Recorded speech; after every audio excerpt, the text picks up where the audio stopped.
Vaccinations are such an important topic, and parents, in particular mothers, are always wondering if and when to get their children vaccinated. Stay tuned to find out more.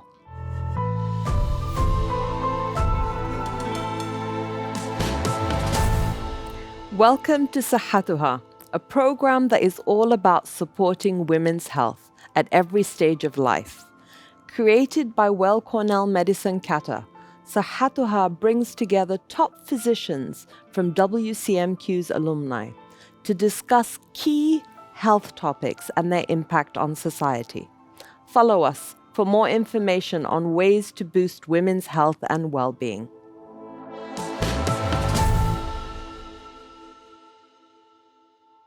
From the very first day of life, vaccinations mark the beginning of a child's health journey. They're one of the most essential ways to protect a child's health at every stage, build their immunity, guard them against diseases, and support healthy growth. Today, we're joined by Dr. Salha Abbasi, who is going to share some of her insight and expertise on the importance of vaccinations throughout a child's life.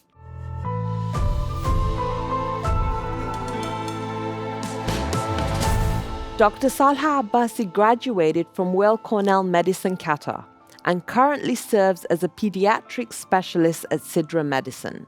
She is also an active member of the General Pediatric Guidelines Committee and the immunization team in the pediatric division at Sidra Medicine.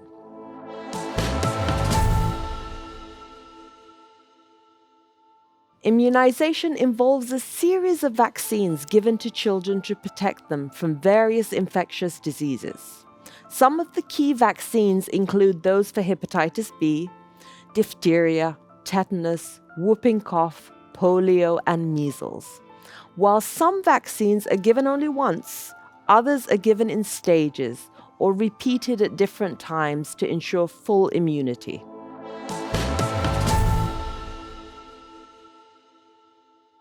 Vaccination schedules can differ from country to country based on local health guidelines, so it's always a good idea to check in with your doctor or healthcare provider to make sure your child is on track. Today, we're diving into this topic with our guest, Dr. Salha Abbasi. Stay tuned for more insight in our upcoming report. Vaccinations are the cornerstone of preventing infectious diseases, protecting not only an individual, but entire communities.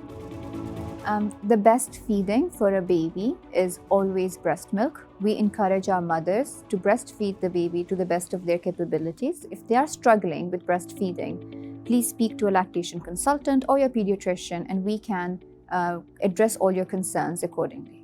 When around 95% of the population is vaccinated, we achieve what's known as herd immunity. Despite the vast benefits, challenges persist, particularly due to a lack of awareness and limited access to vaccines, especially in developing countries. The world has witnessed success stories in the field of vaccination. Many countries have significantly reduced measles cases thanks to intensive vaccination campaigns. In 2000, polio was eradicated in most parts of the world, which shows the effectiveness of vaccinations. Vaccines is a big topic. So based on your experience in terms of the families that you see coming into the clinic, how open or opposed are they really to getting their children vaccinated? Majority of families are keen to vaccinate their children. They are well informed about the advantages of giving your children timely vaccinations. Of course, we see a few families who are hesitant to vaccinate their children. This could be based on information that they have seen on social media. It could be from personal experience or an experience from a family member. We as a team of physicians and nurses try to clarify those misconceptions and advocate for timely vaccination for all children. I mean, you also have some vaccines that are still in the schedule that have almost long been eliminated, like polio. Why do children still need to get vaccinated against polio? So although we have several countries where polio has been eradicated. That is because we are giving adequate vaccination to all our children. Polio is a very serious medical condition. It has very devastating effect on children who are affected. And the way to protect those children from having this and also spreading into the community is by giving them timely vaccinations. And what would you say are the possible repercussions of not getting your child vaccinated? If a family decides to not vaccinate the child, obviously you are exposing your child to have infections because of several viruses and bacteria that are covered by those vaccinations. But also it's something to keep in mind that you're not just taking a decision for the child itself, but also community in general. Because when you vaccinate your child, you're not just protecting your child, you're protecting children in the entire community. So it acts almost like a shield. Exactly. And so if you were to describe, let's say, to families out there, what exactly is a vaccine? What happens to a young person's body when they get vaccinated? So when a baby is born, they don't have much strength to fight an infection. We try to give them that strength by slowly building their immune system towards different viruses and bacteria. It's a way of introducing, let's say, a mild, so it's a way of basically introducing the body to a mild version of the disease so that they can build a strong response to it. So if the child does get the infection, the body is already familiar to how to fight that infection. And so there are some vaccines that are given in, single doses, double doses, and sometimes even 3 doses. Why is that the case? The reason that we give the vaccine either as a single dose or multiple dose either depends upon the type of the vaccine that we're administering or the body's response to the vaccine. So several vaccines, we need multiple doses to build an efficient memory of the body to fight that infection. And there are several studies that are done in this process to know exactly how many doses are needed to have an efficient memory in the body. Stay with us, doctor. We often hear that breastfeeding acts like a natural immunity boost for infants and young children. But there are situations where breastfeeding isn't recommended, like if a mother has certain health conditions.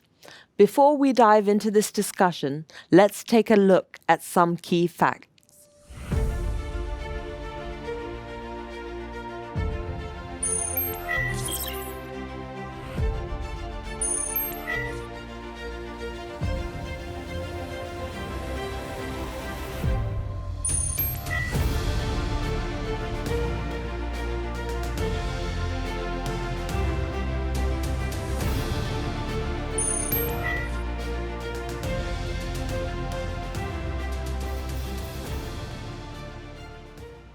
So, doctor, when does it make sense to stop breastfeeding?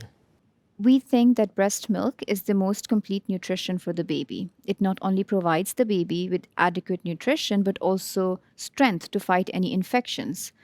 There are very few conditions in which we recommend mothers to stop breastfeeding.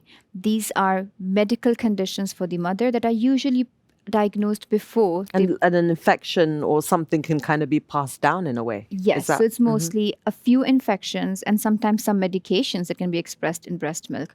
At that point, we work closely with the mother's physician and advise the mother to stop breastfeeding. However, ideally, in majority of the conditions, we recommend the mother to continue breastfeeding. And normally, what is the recommended period for breastfeeding? So we recommend that the baby should be exclusively breastfed for the first 6 months of their life. After that, we gradually introduce solid food. Meanwhile, the mother is continuing to breastfeed the baby. When the mother is ready to stop breastfeeding, that would be her decision, depending at 12 months of age versus 2 years of age. And at that point, we will transition to like cow's milk. Let's talk about supplements during breastfeeding for both the mother and the child. Any thoughts on that? So for the baby, we ideally recommend if a baby is exclusively breastfeeding to take vitamin D supplementations daily. While breast milk is a complete nutrition, the one deficient thing in breast milk is vitamin D, so we supplement the baby with the vitamin D supplementations. We also recommend mothers to go get their checkup done to identify if they have any deficiencies that can be addressed appropriately, including vitamin D deficiency.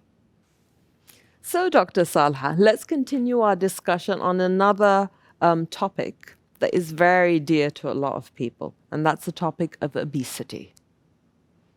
What can we do? How can we tackle this monster of a challenge, really? So, obesity is something that we commonly see in our clinics. It is something that we are struggling not just as a community in general, the management of which is very multidisciplinary. We need the input of multiple subspecialties to manage obesity very effectively, and we need the family to be very heavily involved to get out of obesity. And what would you say are really the causes of obesity? Is it lifestyle, or are we talking genetics? Obesity is a multifactorial disease. So while genetics can predispose children to have obesity, lifestyle also has significant additive effects. So it's more like everything comes together and we're struggling with a child who has obesity. And what about digital devices? I mean, that's a hot topic. Would you say that that is one of the causes of obesity? Definitely. We are seeing children using digital devices for hours at end. And while they're doing that, they're not just sedentary, they're passively consuming a lot of like low nutritious, high calorie food, which is contributing for them to be obese. Thank you so much for joining us today, Dr. Salha Abbasi. It's been an absolute pleasure. And thank you for watching. Find out more. Listen to the Sehatuha program on all major platforms. Thank you.